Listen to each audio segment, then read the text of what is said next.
Salut tout le monde et bienvenue dans cette nouvelle vidéo. Aujourd'hui je vais voir avec vous une technique très intéressante de calcul de somme. C'est une technique que j'ai enseignée notamment dans le dernier stage que j'ai organisé pendant ces vacances de fin d'année pour une élève qui est un stage qui était purement orienté sur les sommes, sur le calcul des sommes avec des sigmas, etc.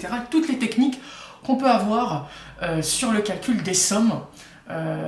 Donc que ce soit des techniques qui sont issues de la formule du binôme de Newton, que ce soit des techniques qui sont issues de la dérivation, du télescopage, etc. J'ai abordé toutes les techniques de calcul de somme. Donc avant de commencer cette vidéo, je vous invite, si vous êtes intéressé également par ce type de stage thématique, si vous avez des difficultés en particulier dans certains modules, certaines notions mathématiques, n'hésitez pas à m'écrire à mon adresse mail mounir.cours.particulier@gmail.com. J'organise des stages régulièrement au cours des week-ends ou pendant les vacances scolaires et j'oriente justement ces stages sur ces difficultés, sur ces grandes notions principales qui doivent effectivement être maîtrisées par les élèves. N'hésitez pas les amis également à me suivre sur les réseaux sociaux, à vous abonner à cette chaîne, à activer la cloche pour être prévenu des sorties des prochaines vidéos. Je vais amorcer une série de vidéos très intéressantes pour répondre à vos besoins, pour répondre à vos demandes que vous me faites remonter par mail ou que vous me faites remonter en commentaire. N'hésitez pas également à me suivre sur les réseaux sociaux, sur Instagram et sur Facebook. Je vous préviens qu'effectivement, comme je l'ai fait la vidéo précédente, que sur Instagram, malheureusement, le compte que j'avais, maths.u.vu, je ne l'administre plus puisqu'il m'a été piraté. En fait, je n'ai plus accès, j'ai perdu accès du jour au lendemain. Et donc malheureusement, j'ai perdu à peu près 4500 abonnés. Donc si vous êtes abonné à ce compte, n'hésitez pas à vous désabonner. Je ne suis plus sur ce compte sur Instagram. J'en ai créé un nouveau. J'ai pas forcément beaucoup d'abonnés pour l'instant puisque je viens de le créer. Donc n'hésitez pas à me soutenir, à vous abonner à ce compte-là. N'hésitez pas également à me suivre sur TikTok, puisque j'ai un canal TikTok où j'ai publié en 2021 quelques vidéos de calcul, notamment de techniques de calcul qui ne durent pas plus d'une minute, donc c'est plutôt intéressant. Si vous êtes sur TikTok, n'hésitez pas à me suivre, ça me permettra de gagner en visibilité. Et puis les amis, comme je l'ai dit initialement, si vous êtes intéressés par des cours individuels ou collectifs, n'hésitez pas à m'écrire à mounir.cours.particulier@gmail.com. J'ai encore quelques créneaux. Voilà, donc et puis je vous invite évidemment, si vous êtes intéressés, si le thème de cette vidéo, ce calcul de somme vous intéresse, vous trouverez effectivement la somme à calculer en miniature de cette vidéo. Donc n'hésitez pas à mettre sur pause avant de visionner la correction, me dire les idées que vous pouvez avoir. Dans cette vidéo, je vais aborder cette somme à travers une technique très intéressante que qui est développée en question en réalité, qui est la technique de dérivation. Donc, essayez de faire la question, essayez de calculer la somme qui est demandée à la miniature, que vous pouvez voir en miniature de cette vidéo, à travers la dérivation. Voilà les amis, on va commencer la correction de l'exercice. Donc ici, on considère un réel x, et on note Pn de x qui est une somme en fait, qui est un polynôme de x. C'est pour ça qu'on l'a appelé Pn de x, puisqu'on a des puissances, x avec des puissances, donc c'est sigma k allant de 0 jusqu'à n de x puissance k. Donc x puissance 0 plus x puissance 1 plus x puissance 2 jusqu'à x puissance n. Et donc, l'exercice ici vous fournit une décomposition de la technique du calcul de somme à travers la dérivation. Donc, la première question, c'est de simplifier Pn de x et montrer pour x différent de 1, Pn de x, Pn' de x, c'est égal à n, facteur de fois x puissance n plus 1, moins n plus 1, facteur de x puissance n plus 1 divisé par 1 moins x tout au carré. Donc, on va considérer un réel x, soit x appartenant à R, tel que x différent de 1.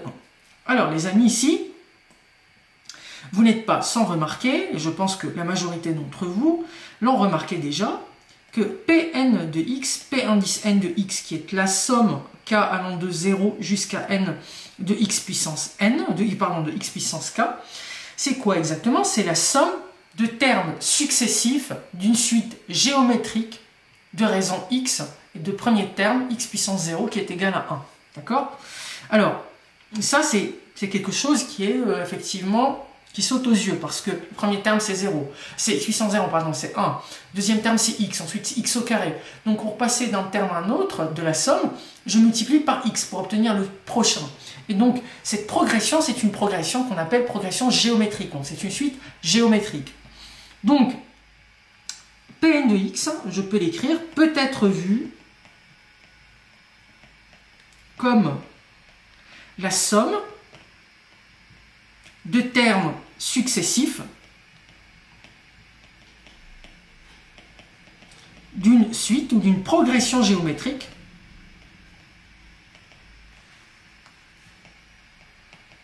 c'est la même chose, hein. Progression géométrique de raisons x et de premier terme, évidemment ici, le premier terme, on va considérer que c'est le premier terme de la somme, de premier terme, x puissance 0 égale 1, d'accord?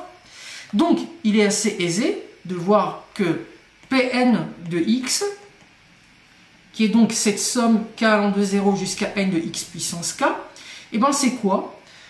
Il faut appliquer la formule de la somme de termes successifs d'une suite géométrique. Donc c'est le premier terme, donc c'est x puissance 0 ici, fois 1 moins la raison de la suite x puissance du nombre de termes. Alors le nombre de termes de la somme.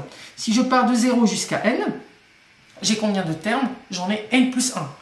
Si vous partez de 0 jusqu'à 5, vous avez 0, 1, 2, 3, 4, 5. Vous avez 6 termes, d'accord? Si vous allez de 0 à 10, vous avez 11 termes, n'oubliez pas. Beaucoup d'élèves qui mettent n, alors que ici c'est n plus 1.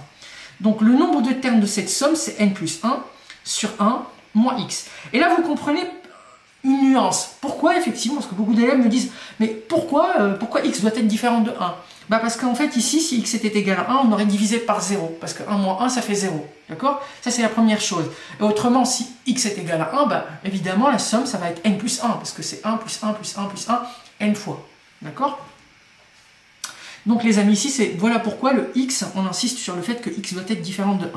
Pour que cette formule de suite géométrique soit appliquée. Donc du coup, finalement, c'est 1 moins x puissance n plus 1 sur 1 moins x. Donc très bien, j'ai pu simplifier la somme Pn de x.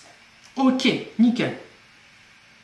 Et ensuite, on nous dit de dériver l'expression Pn de x. Alors évidemment, quand on dérive par rapport à x, par rapport à la variable, pas par rapport à l'indice, hein. N est un entier naturel qui peut être 2, qui peut être 3, qui peut être 5. On le fixe initialement et puis après, on s'intéresse à la variable, la vraie variable qui est la variable x. Donc, bah, évidemment, Pn de x comme fonction est dérivable puisque effectivement ici on a une fraction de deux polynômes en fait. Donc c'est une fonction qui est effectivement dérivable. C'est s'écrit même sous la forme de u sur v. D'accord?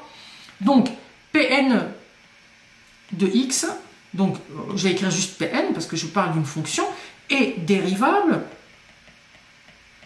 sur R, d'accord, privé de 1. Encore une fois, privé de 1 pour pas que le dénominateur soit nul.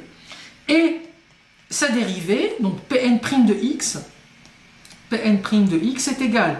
Donc j'ai une fraction 1 moins x puissance n plus 1 divisé par 1 moins x, tout ça prime. Alors, j'ai u sur v, prime, c'est u prime v moins u v prime sur v carré. N'oubliez pas, 1 moins x puissance n plus 1, prime fois 1 moins x, moins 1 moins x puissance n plus 1, facteur de 1 moins x prime, tout divisé par 1 moins x, le tout au carré.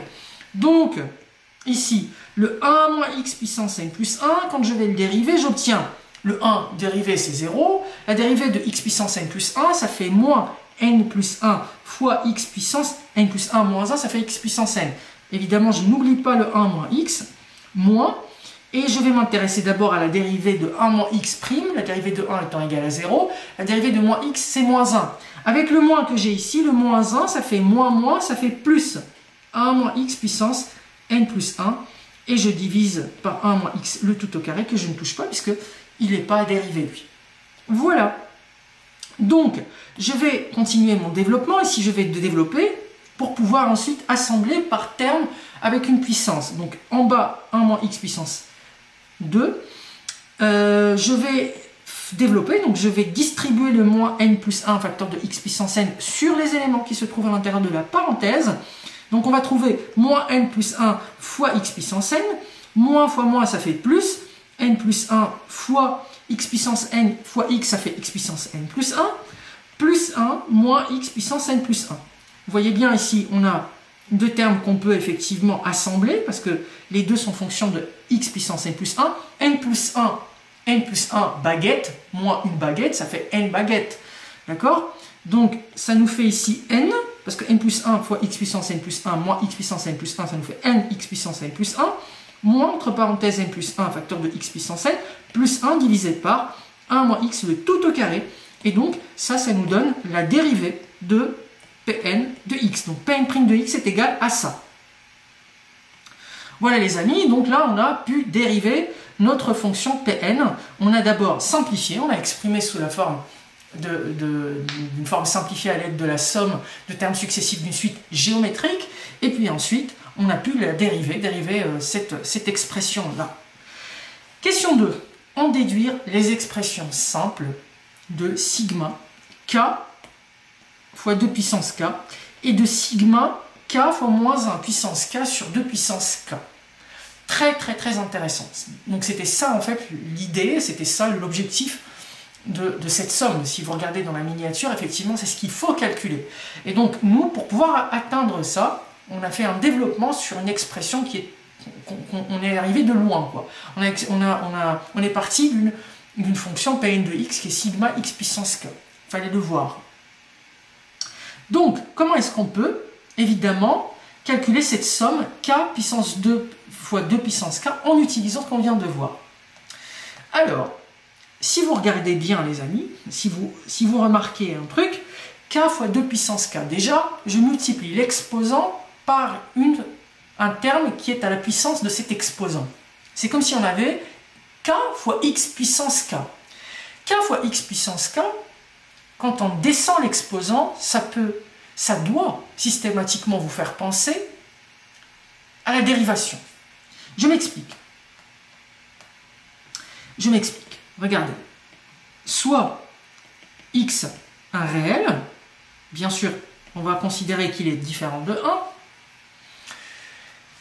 Pn de x. Pn de x, qu'est-ce qu'on a vu? Que c'était la somme de x puissance k allant de 0 jusqu'à n, n'est-ce pas? Je pense que c'est ça. On a dérivé Pn de x après l'avoir simplifié, d'accord? Mais on peut dériver Pn de x sans simplifier Pn de x. Si je fais Pn' de x, alors évidemment j'écris que Pn de x, Pn est une fonction dérivable sur R privé de 1, puisque c'est un polynôme, tout simplement. Sur R tout court, hein. Donc, Pn est dérivable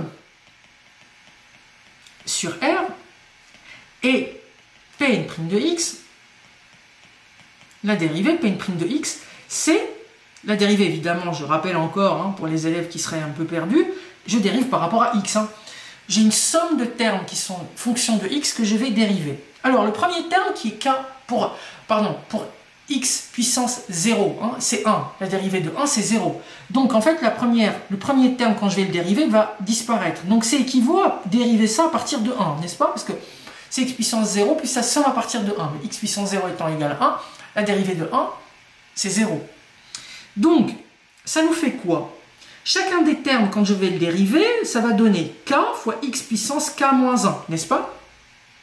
Donc, c'est la somme k allant de 1 jusqu'à n de k fois x puissance k moins 1, d'accord? Le x au carré, bah, ça va devenir 2 fois x, n'est-ce pas?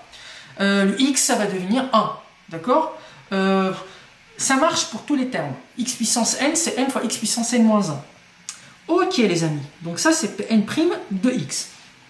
Donc là, je peux me dire, en fait, si vous voyez bien, si je remplace petit x par 2, je vais avoir k fois 2 puissance k moins 1. Mais moi, ce qui m'intéresse, c'est pas k fois 2 puissance k moins 1, mais k fois 2 puissance k. D'accord? Pas k moins 1. Donc comment est-ce que je peux éviter ce truc? Comment est-ce que je peux éviter ça? Alors très simple les amis, l'astuce c'est très simple. J'ai besoin de x puissance k, pas grave. Je vais l'exprimer, x puissance k. Alors, par contre, pour pouvoir l'exprimer, je dois diviser par x puissance k. Et là, j'ai besoin que x soit différent de 0, parce que si x est égal à 0, je ne peux pas diviser par x. Donc, soit x différent de 0, d'accord? X appartenant à R différent de 0 et différent de 1, du coup, n'est-ce pas? Pour pouvoir utiliser la deuxième formule. X différent de 0 et x différent de 1. Ok. Si x est différent de 0 et x différent de 1, je suis tranquille. Pn' de x est égal. Parce que de toute façon, moi je veux l'appliquer à 2. Donc 2 n'est pas 0 et n'est pas 1. Donc si x est différent de 0 et différent de 1, ça m'arrange. Qu'est-ce que je vais faire? Ben, j'ai besoin de x puissance k à l'intérieur. J'ai besoin de k. J'ai besoin de sigma k allant de 1 jusqu'à n. Pour pouvoir compenser ce x puissance k, je vais diviser par x. Donc je vais faire 1 sur x ici. Comme ça, je compense le x puissance k, puisque en fait, ce que j'ai trouvé, c'est pas x puissance k, mais c'est x puissance k moins 1. Donc ça, j'ai réglé le problème en divisant et multipliant par x. Le deuxième souci, c'est que la somme que je dois calculer, sigma de k fois 2 puissance k, et ben ça part de 0. Là encore, il n'y a pas vraiment de problème, parce que si k est égal à 0, ça fait 0 fois un truc, c'est 0. Donc que je parte de 0 ou de 1, de toute façon, le premier terme, si je fais partir la somme de k égale à 0, il n'y a pas de souci en fait. Ça fait 0 fois x puissance 0, quoi. Ça fait 0, tout simplement. Donc, il n'y a pas de souci. Ok. Et maintenant, du coup, parce que ce qui m'intéresse moi, c'est ce paquet-là, hein, c'est cette somme.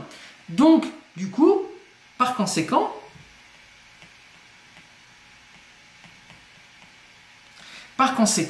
la somme k allant de 0 jusqu'à n de kx puissance k est égale, je vais du coup me débarrasser de 1 sur x, donc je vais diviser par 1 sur x, ça revient à multiplier par x, d'accord? Donc ça nous fait x fois Pn' de x. Ah, voilà. Super les amis. Donc, du coup, puisqu'on a ça, puisqu'on a démontré ça, alors, si on remplace x par 2, si x est égal à 2, ça veut dire que somme de k allant de 0 jusqu'à n de k fois 2 puissance k est égale à x, c'est 2, hein, donc ça nous fait 2 fois Pn' de 2. Et le Pn' de 2, le Pn' de x ici les amis, on va utiliser la formule qu'on a vue tout à l'heure à la première question. Vous vous souvenez quand on a calculé Pn' de x avec u sur v? Qu'est-ce qu'on avait trouvé? On avait trouvé n fois x puissance n plus 1. Donc ça nous fait quoi? Alors, je vais l'écrire ici. Bon, ça nous fait 2. Alors, ça nous fait 2. Pn' de x, on avait trouvé que c'était quoi exactement? Alors, n fois x puissance n plus 1. Donc n fois 2 puissance n plus 1, puisque ici x c'est 2. Ensuite, on va écrire quoi? On va écrire moins n plus 1 fois x puissance n. Moins n plus 1, 2 puissance n. Et puis, enfin, on va écrire plus 1 sur, on avait au dénominateur, 1 moins x au carré. Ça fait 1 moins 2 au carré. Parfait. Donc, ça nous donne, ici, en bas, le 1 moins 2, ça fait moins 1 au carré, c'est 1, d'accord? Donc, c'est comme si il n'y avait rien, quoi. C'est comme si on divisait par 1. Donc, ça nous fait quoi? Eh bien, ça nous fait 2. Donc, ça nous fait 2. 2 facteur de n fois 2 puissance n plus 1 moins n plus 1 facteur de 2 puissance n plus 1. Ok, donc ici, voilà, donc c'est ça que ça, c'est égal à ça, quoi. On peut simplifier, les amis, n'est-ce pas? On peut simplifier. Donc, qu'est-ce qu'on peut faire? On peut, par exemple, factoriser par 2 puissance n plus 1. Parce que n'oubliez pas que, bon, là on a calculé, on a exprimé cette somme en fonction de... On pourrait s'arrêter là pour exprimer cette somme, en fait. Donc, k fois 2 puissance k allant de 0 jusqu'à n, c'est égal à ça, je peux m'arrêter ici tout simplement. Mais comme après, on me demande de calculer la limite de cette somme lorsque n tend vers plus infini, ici si je remplace, j'obtiens à l'intérieur un plus infini moins l'infini, une forme indéterminée. Donc je vais continuer la simplification en factorisant par le terme de plus haut degré, comme la technique classique que vous connaissez tous. Donc je multiplie ici, je garde 2, je factorise par 2 puissance n, plus 1 du coup, facteur de n, moins n plus 1 fois 2 puissance n sur 2 puissance n plus 1, ça nous fait moins n plus 1 sur 2, plus 1 sur 2 puissance n plus 1. Voilà. Et donc du coup, ça nous fait 2 puissance n plus 2, parce que 2 fois 2 puissance n plus 1, c'est 2 puissance n plus 2. Et à l'intérieur, je peux écrire, donc ici je peux réduire même dénominateur, n, je multiplie par 2, je divise par 2, on obtient 2n moins, attention, c'est sur le n plus 1, donc moins n moins 1, je distribue le moins sur la parenthèse, sur 2, plus 1 sur 2 puissance n plus 1. D'accord? Et donc, cela nous donne 2 puissance n plus 2. Le 2n moins n, ça nous fait petit n. Donc facteur de n-1 sur 2 plus 1 sur 2 puissance n plus 1. Ça, c'est l'expression de ma somme. Si vous voulez écrire différemment, vous avez le droit de l'écrire comme ça. Et moi, je préfère comme ça parce qu'après, ça va être simple pour calculer la limite lorsque n tend vers plus infini. Alors, vous voyez bien les amis ici, lorsque n tend vers plus infini, c'est un jeu d'enfant. Hein. Lorsque n tend vers plus infini, ici, le n-1, ça tend vers l'infini, sur 2, ça fait plus infini. Le 1 sur 2 puissance n plus 1, ça tend vers 0, parce que 2 puissance n plus 1 tend vers 0 lorsque n, vers l'infini, lorsque n tend vers plus infini. Souvenez-vous, q à la puissance n tend vers l'infini si q est strictement supérieur à 1. Si q est entre moins 1 et 1, ça tend vers 0. Si c'est inférieur à moins 1, alors, il n'y a pas de limite. Donc, ici, ça tend vers l'infini, ça tend vers 0, et ça tend vers l'infini. Donc, du coup, lorsque n tend vers plus infini, la somme tend vers l'infini, quoi. Donc, la limite, lorsque n tend vers plus infini de cette somme, k allant de 0 jusqu'à n, k de puissance k, est égale à plus infini. Voilà pour la première somme. La deuxième somme, on va faire la même chose. On va appliquer la même formule. On va appliquer la même chose ici. On va partir de cette égalité, somme de k, x puissance k, k allant de 0 jusqu'à n, qui est x fois Pn' de x. Et donc ici, évidemment, on va, puisque ce qu'ils veulent ici, la deuxième somme, c'est quoi? Ils veulent k fois moins 1 puissance k sur 2 puissance k. Ça veut dire quoi? Le moins 1, vous voyez bien, moins 1 sur puissance k sur 2 puissance k, on peut remplacer tout ça par moins 1 sur 2 tout à la puissance k. Donc notre x qui est ici, qu'on va choisir, c'est quoi? C'est moins 1,5. D'accord? Notre x, c'est moins 1,5. On applique la même formule et on obtient la même chose. Alors, cette somme-là, je ne vais pas la faire, les amis. Je vais vous laisser la faire. D'accord? Essayez de faire le calcul vous-même. C'est pas difficile. Remplacez x par moins 1,5. Essayez de faire les mêmes manipulations que moi. Donnez-moi en commentaire, s'il vous plaît, l'expression de cette somme. Et donnez-moi la limite lorsque petit n tend vers plus infini. Je compte sur vous. Et je vais voir les commentaires et je vais effectivement vous corriger si c'est nécessaire, si c'est pas correct. Et voilà. Donc n'hésitez pas à commenter en bas de cette vidéo la somme de k fois moins 1 puissance k sur 2 puissance k en vous inspirant du calcul que j'ai fait pour la somme que je viens de faire, justement, k fois 2 puissance k lorsque k allant de 0 va de 0 jusqu'à n. Voilà les amis, j'espère que cette vidéo vous a plu, j'espère que vous avez appris une nouvelle technique, j'espère que vous avez apprécié, n'hésitez pas à liker si c'est le cas, n'hésitez pas à m'écrire en commentaire si vous avez apprécié cette vidéo, si vous voulez que je développe davantage de vidéos de ce type-là. N'hésitez pas à m'écrire à mounir.cours.particulier@gmail.com si vous êtes intéressé par des stages, je donne ces techniques-là, effectivement, pas que ces techniques, mais encore beaucoup d'autres, sur des thèmes différents. Voilà les amis, et puis n'hésitez pas à vous abonner, encore une fois, à liker, à commenter, à partager, à faire vivre cette chaîne par vos commentaires et vos likes, et je vous dis à très bientôt pour une nouvelle vidéo.